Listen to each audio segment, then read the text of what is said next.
What is good, people? Quackers TV here, and I've got one question for you.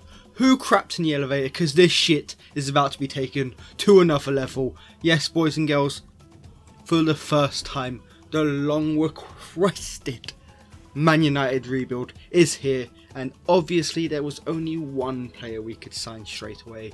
Jadon Sancho. I'm not gonna lie, I'm not entirely sure how Ed Woodward struggled for so long to make that signing. Literally just took 2 bids from me. But obviously, if Sancho is in, someone has to go out, and unfortunately that was Paulie Pogba, double P. But Man United fans, rejoice. My replacement will be just as good, if not better. Leon Goretzka for a large sum of cash. Believe me, the Glazers had to sell multiple oil rigs to afford this, but they did it because Quackers TV can convince anyone of anything. As you can see, I actually convinced the team to fork out 7 million for Phil Jones and then 65 for our backup keeper. Money in the bank, and Rafael Varane in the bag. Again, Ed Woodward, I don't know how you make all of these negotiations seem so difficult. They're really not. I'm not surprised you got sacked, to be honest. Anyway, Declan Rice, we need some homegrown shithousery in the squad, and hopefully he will be the one to offer it. You've got to say the spine of that squad is looking so much better, but football is a results business. We tie up our final sign of the window, Maxi Aarons.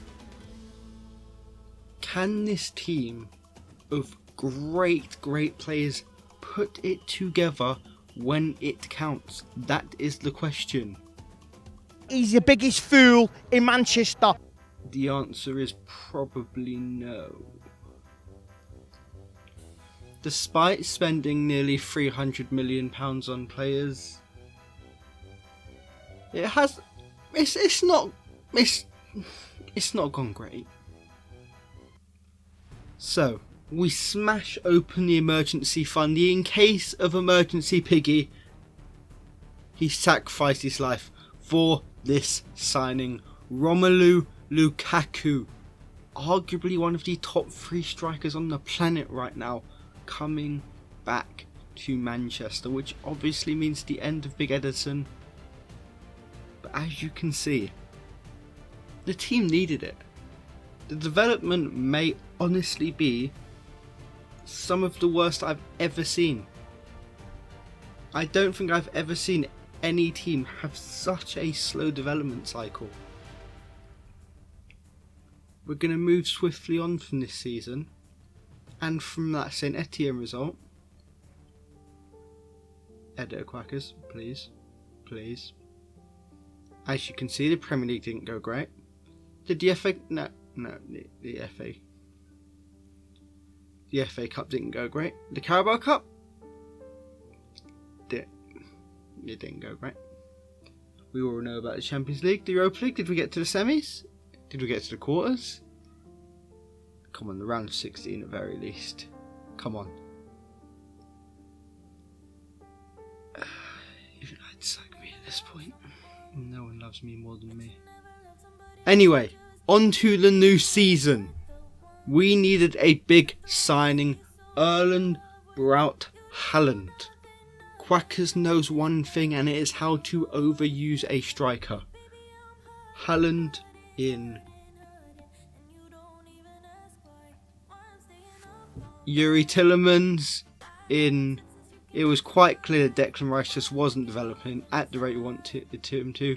We had the message that his progress development had probably peaked at 83. 83. He peaked at 22 years of age at 83 rating. And yes, I know players can still improve from there, but I ain't got the time, the patience, or the ability to try. Romelu Lukaku, he flopped. Let's hope this man doesn't. Young Min Sung in. Hopefully, fingers crossed, we will one day be calling him Hung Min Daddy. got out in the end. I can speak English, but there is one big fat elephant in the room, and his name unfortunately is Rafael Varane. I'm pretty sure people with micro penises have seen development and growth bigger than this. Unfortunately, Rafael Varane is on his last warning. If we don't see some form of development, he's out the door. Like I'm going to be. But don't you worry, boys. I figured out what the issue was. Alex Telles, the third choice left back, he was causing issues. We got rid, and as you do, 4-0. This is why you hire Quackers. No matter the issue, he will find it. As you can see, we do a bit of rotation. Alex Telles, bye-bye. And look, the squad is finally getting its act. I generally don't know who Melor is, by the way. Literally no idea who this Melor fella is. Anyway, not gonna lie, I don't think I've ever felt more akin to Man United fans in my life. No matter how many good signings we make, we're still pretty dog shit. And still somehow above Arsenal. That one hurt my soul. That one really hurt. Anyway, as you can see, something is going right for us. We smashed Europa League. Player development in certain individuals is looking pretty good. But unfortunately, in one Rafael Varane, it is not. So, big decisions have to be made, and Quackers is the only man capable of making them. Matthijs de Ligt, the unknown Dutch youngster who I'm sure you've never heard of, in 87 rated, already 1 rating higher and 6 years younger. Reminds me of when my wife left me for the younger model. It was hard to blame her when I actually saw him. And I'm sure Varane will not blame me when he sees how good de Ligt is for us. But again, the growth is starting to come along. Very, very large potential of having a full 90. That front four already looking ludicrously tasty. Should probably be a tagline for a cereal or something, you know. But as you can see, we mentioned it in the last rebuild. The biggest trophy on the planet, the Carabao Cup. A cup so prestigious it was literally sponsored by milk. Imagine that. A cup so good it's sponsored by the greatest drink of all. As you can see though, the boys started quickly. Leon Goretzka for power driver. Big Mason couldn't quite reach the cross from Bruno. And Rashford couldn't get across goal. Chelsea with their first attack from the corner though. It's beautifully saved by Dino.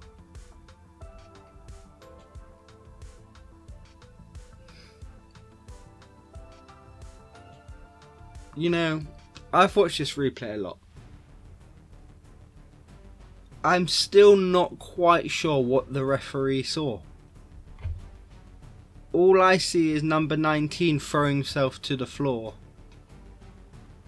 And my coat looking absolutely fucking delightful.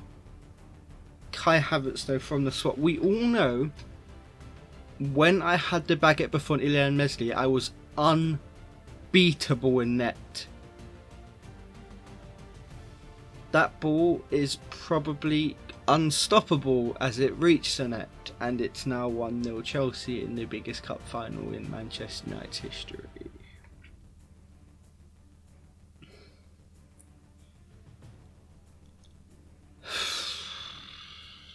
This has gone well. I'm not really used to losing. Anyway, you've got to say, Kai Havertz, that penalty is absolutely top bins, lad. That would make Harry Maguire weep. But Chelsea's defence is a hoa. Kepa runs a revolving door, and we aren't out of this yet. All we need is one chance, and we are back in the game. Can we get it? Heung-min Son finds Bruno. It's got to be the one, but Edouard Mendy with a beautiful save. Leon Goretzka though, You know, Jadon Sancho is the marquee signing to really run this save, and that's twice he fucked me out of goals. Thankfully though, my marquee signing, Hyung Min Daddy, showing us why he makes every Korean woman weep. Don't even know how to pronounce that, to be honest. But 1-1. Why am I making this video? I just feel dirty. I don't want to say it. I don't want to celebrate a Man United goal. It's 1-1 to Manchester. Oh my god, it's a Tottenham player coming with Man United. This is like fucking.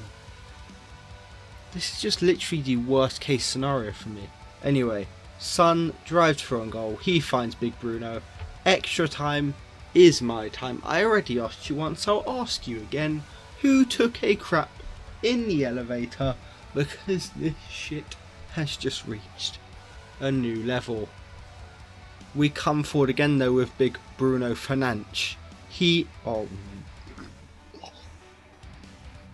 Even I don't feel dirty celebrating that one. A disgusting chip lob from Bruno Fernandes. A powerful bullet header from Leon Goretzka. And boys and girls, we can finally say it. The biggest trophy in all of football. Damn.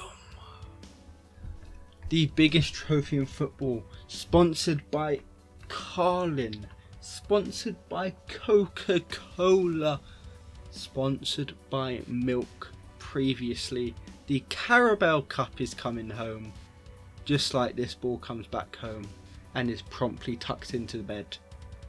4-1 to those guys. This feels worse than when I made the Tottenham video, and I'm really not sure why.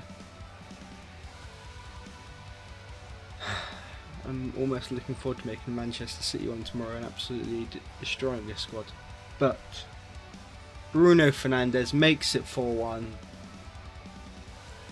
The plastic fans from London are absolutely in tears of joy as they get to lift. No, I was going to say arguably, no. Matter of factly, absolutely the biggest trophy in their career. The EFL Cup, also known as the Carabao Cup, is coming to Manchester, a good 100 to 200 miles away from every Manchester United fan. As you can see, one success led to another. First an FA Cup win, and then a beautiful Europa League victory for the Manchester United team. Anyway, boys and girls, we aren't done here. We all know what the ultimate goal is of this Manchester United Jadon Sancho rebuild. It is to win the Champions League. We were abysmally beaten down and made a laughing stock last time around, but the players are developed, the players are looking good, and the signings, the signings are looking awfully tasty.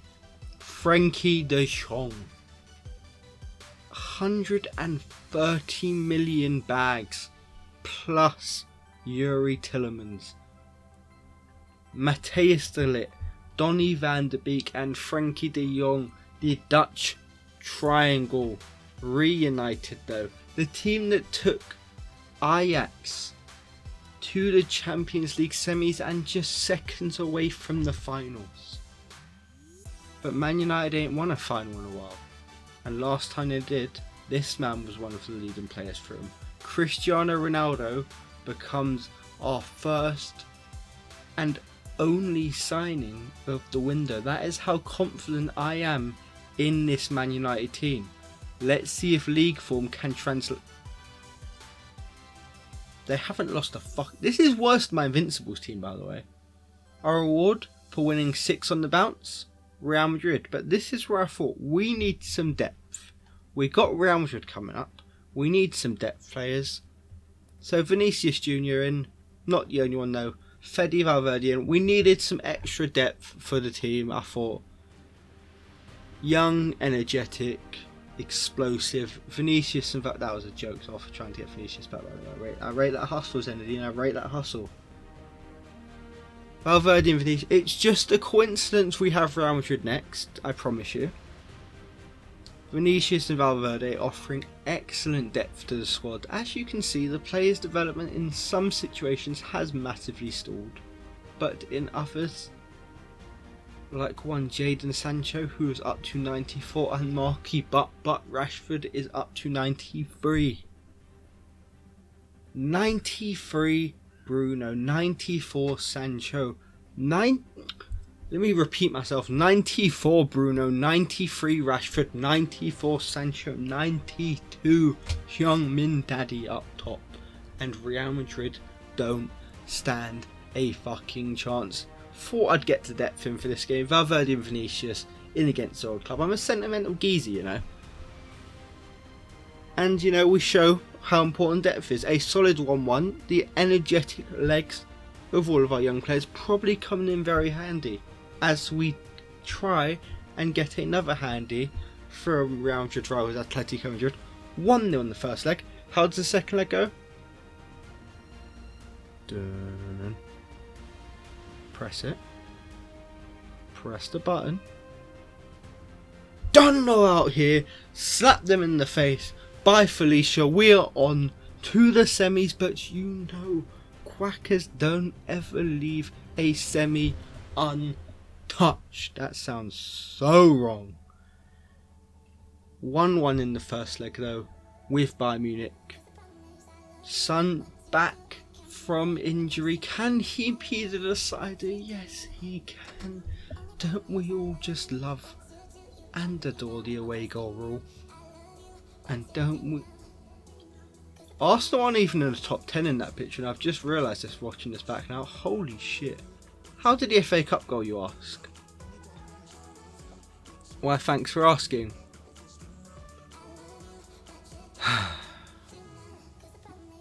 Please never ask again. If you'd be so kind as to just forget that ever happened. How did the Carabao Cup go? You know, trying to retain that too. Yes, not gone great. But the player development looks really good. Lee Grant's up to a 48 rated player, so you know. There's some things that are pretty cool, I guess. To be honest though, the team is looking absolutely outstanding. That extra depth. Jesse Lingardinho can't even get a sniff. Jadon Sancho up to a 95. Son unfortunately injured, so Mason Greenwood will start a Champions League final.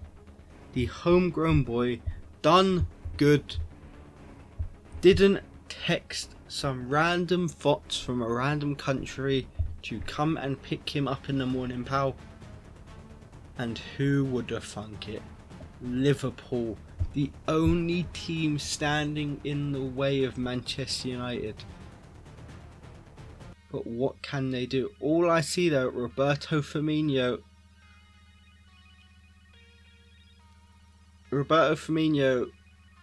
I promise I didn't pay him to match fix. It's hard to explain what he was really doing there, but I'm thankful for it and happy it happened. So thanks for the experience, Bobby. Firmino though immediately makes up with a beautiful pass for Salah, the defence splitting like the Nile. And I'd have to be in denial because it is the third stage of grief, or whatever fucking stage it is, you know, who really gives a shit. Liverpool make it 1-1 with Man United with their first shot of the game. Delightful, well earned. Mohamed Salah, I definitely don't hate your guts because you're an absolute diving plebeian who somehow gets away with it despite being probably the biggest diver in Football League history. Moving swiftly on, we attack with Bruno Fernandes, who finds Mason Greenwood. He charges away from Joe Gomez at centre back and shows Heung-min Son may be the daddy, but they can call Mason Grandpappy Greenwood. the fake B-Tech Starboy show. Maybe he has a little bit about him. A pile driver past Alisson in net. And the league redeemed. Oh my god, that face scan is so fucking funny. Sorry, every time I see Mason Greenwood's face, I just laugh. Jadon Sancho whips it into Bruno, but he goes for the delicate little chip, having scored one against Chelsea just last year. Not quite able to pull this one off though, but he does find Mason Greenwood, who can. He also goes for the chip, but unfortunately they were a bit undercooked. Liverpool march on forward, and Roberto Firmino with. I'm really not sure. I'm not sure what he was up to this game, to be honest. Like, I don't know. You know how we've all got that one mate who, once that girl he has a crush on comes like and stands at the side of his football match, the man tries to turn into some B-Tech Ronaldinho. I'm just assuming Firmino must have some bona fide 10 out of 10 hottie on the sideline who he's trying to impress. All I know is the only thing impressive at the moment is my ball movement. Because my ball movement is looking outstanding. Ball, meet head. Goal. I don't really know where I'm going with this. Mateus de Ligt though, showing why we put our faith, we put all our bags in the de Ligt basket, and that man headed it home to make it 3-1 before promptly getting lost and confused and left on the floor by Salah. Salah treating de Ligt like a year 10 treats a year 7. Demanding he goes to the shops and gets him a chocolate bar, and to be fair to de Ligt, he was nice enough to deliver. But we attack with some sexual football. 1, 2, 3, 4. Your mum's jaw on the floor. 4-2 to Man United. The league regained. The stadium is erupting. Luke Shawberto looking absolutely buzzing, and Liverpool, to be fair, they did try and strike back early, but Cruz not able to get the control on that shot. Similarly, Mason Greenwood hits it just wide of the post, but Marky Butt finds Mason, who finds Bruno. Bruno uses Thunderbolt, and you know how the saying goes. Yeah, it works. There must have been a water typing goal, because that shit was super effective. Boys and girls, in the least surprising result of the 21st century, Quackers has led another team into a Champions League final, and his undefeated streak in Champions League finals lives on.